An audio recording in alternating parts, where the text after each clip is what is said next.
नमस्कार साथियों, मैं कविंद्र शर्मा मेरे यूट्यूब चैनल पर एक बार फिर से आपका स्वागत करता हूं। साथियों, आज का जो विषय है वो बहुत ही महत्वपूर्ण है, क्योंकि जब जब मध्यावधि अवकाश आते हैं और शीतकालीन अवकाश आते हैं तो हमारे समक्ष एक बहुत ही बड़ा यक्ष प्रश्न होता है कि क्या हम उनके साथ सीएल लें कि ना लें। तो सीएल लेने का और नहीं लेने के संबंध में विभिन्न प्रकार के ग्रुप्स में विभिन्न प्रकार की बातें होती रहती हैं, लेकिन एक प्रॉपर जानकारी नहीं होने के कारण या फिर नियमों का पूर्ण ज्ञान नहीं होने के कारण हम लोग क्या करते हैं कि सुनी सुनाई बातों पर विश्वास कर लेते हैं। कोई कहता है कि ले लो तो हम ले लेते हैं, कोई कहता है कि मत लो तो हम नहीं लेते हैं। लेकिन हमें इन सुनी सुनाई बातों पर विश्वास नहीं करना है। मैं आपके समक्ष एक ऑर्डर दिखा रहा हूँ और उस ऑर्डर को देखकर फिर निश्चय करना है कि आखिर हमें करना क्या चाहिए। देखिए, ये जो आदेश है कार्यालय प्रधानाचार्य राजकीय उच्च माध्यमिक विद्यालय नेशल राजगढ़ चूरू जिले का कोई नेशल स्कूल है, वहाँ का है। और ये ऑर्डर है 5/11/2020 का। और ये लेटर किसके नाम है? सेवा में श्रीमान निदेशक माध्यमिक शिक्षा राजस्थान। प्रसंग क्या है? श्रीमान मुख्य लेखाधिकारी माध्यमिक शिक्षा राजस्थान विकान के आदेश क्रमांक है 11/12/2012 का, उसके अनुसरण में अंकेक्षण के संबंध में। तो मित्रों, अंकेक्षण का मतलब होता है ऑडिट।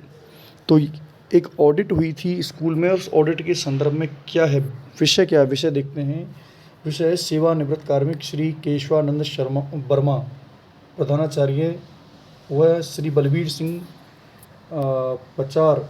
पवार या पचार जो भी हैं प्राध्यापक भूगोल की अंतिम भुगतान पत्र एलपीसी के आधार पर आक्षेपित दिवसों की राशि वसूली करवाने के संबंध में। देखिए, बहुत में इम्पोर्टेंट चीज़ है, यहाँ वसूली तक का यहाँ पर ऑर्डर में इसमें हवाला दिया गया है और आगे इसमें लिखा गया है कि महोदय उपर्युक्त विषय अंतर्गत निवेदन है कि निम्न कार्मिकों द्वारा राजकीय उच्च माध्यमिक विद्यालय नेशल में पदस्थापन के दौरान मध्यावधि शीतकालीन अवकाश के साथ आकस्मिक अवकाश का उपभोग किया है, जो कि अंकेक्षण दल द्वारा आक्षेपित किया गया है। तो सबसे पहली जो इम्पोर्टेंट चीज़ है वो ये है कि ऑडिट के द्वारा आक्षेप लगाया गया है।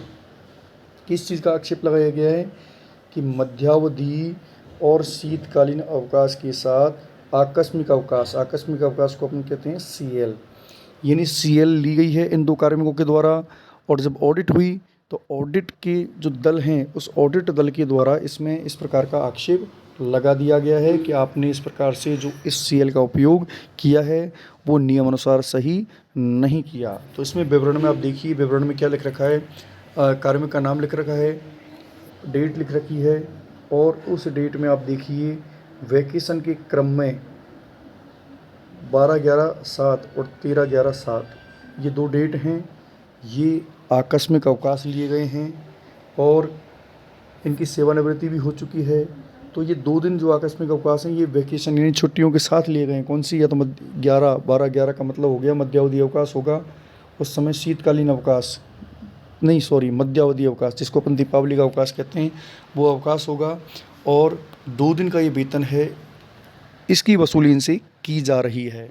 इसके अलावा आप देखिए दूसरा जो है, इसमें इनके द्वारा 16 अक्टूबर 2003, उसके बाद 3 जनवरी 2003, 31/10/2000, 10/11/1997, 24/12/1997, उसके बाद 3/10/1998 और फिर 13/11/2007। देखिए, इनका मामला 2003 से चलता हुआ 2007 तक पहुंच गया। 97, 95, 95, 98 जो भी है।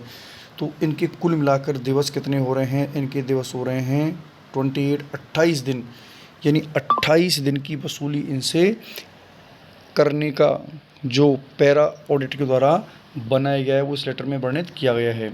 लास्ट में इन्होंने क्या लिखा है कि श्रीमान जी से निवेदन है कि उक्त कार्मिकों का अंतिम भुगतान पत्र के आधार पर पेंशन विभाग की क्रम से 2 व 28 दिनों की वेतन की वसूली की कार्रवाई संपन्न करवाकर इस कार्यालय को अनुग्रहित करवाएं, जिससे अनुपालना रिपोर्ट से अंकेक्षण विभाग को अवगत कराकर आक्षेप को निरसा निरस्त करवाया जा सके। तो मेन चीज़ क्या होती है कि जब ऑडिट पैरा बना देती है, पैरा का मतलब होता है एक तरह से आक्षेप लगाना।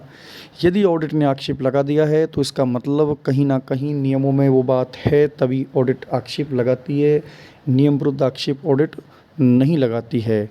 तो इस पत्र के माध्यम से एक चीज़ हमें स्पष्ट समझ में आ गई होगी कि शीतकालीन अवकाश और मध्यावधि अवकाश के क्रम में हमें किसी भी हाल में सीएल का उपयोग नहीं करना। यदि हमारे द्वारा सीएल का उपयोग कर लिया गया है तो हो सकता है कि अभी आपसे कोई वसूली ना करे, लेकिन भविष्य में कभी भी किसी भी अंकेक्षण दल के द्वारा इस प्रकार का कोई पैरा बनाया तो बाद में भी ये वसूली की जा सकती है। देखिए ये जो कार्मिक हैं, इन कार्मिक का मैटर कितना लंबा है, 95, 97, 2000, 2003, 2007 यानी पुराने मामलों को भी यहाँ ऑडिट के द्वारा देखा गया है। तो आप सभी से मैं यही कहना चाहूँगा कि सुनी सुनाई बातों पर विश्वास ना करें। बहुत ही परिस्थिति हो, अगर आपको बिल्कुल ही परिस्थिति में फंस गए हों और जब आपका जाना ही अत्यंत आवश्यक है तो फिर तो आपको विदाउट पे भी जाना पड़ेगा, तो भी आप जाओगे। लेकिन अगर आवश्यक ना हो तो इन पेचीदगियों से बचने का प्रयास करें। मध्यावधि अवकाश और शीतकालीन अवकाश के साथ में आकस्मिक अवकाश का उपयोग ना करें, उपभोग ना करें। ये मेरी राय है, बाकी अपना स्वविवेक है। इसी प्रकार की नई नई जानकारियों को प्राप्त करने के लिए बनी रहिए मेरे चैनल के साथ। और यदि आपको जानकारी अच्छी लगी तो सब्सक्राइब ज़रूर करें। नमस्कार, जय माता दी।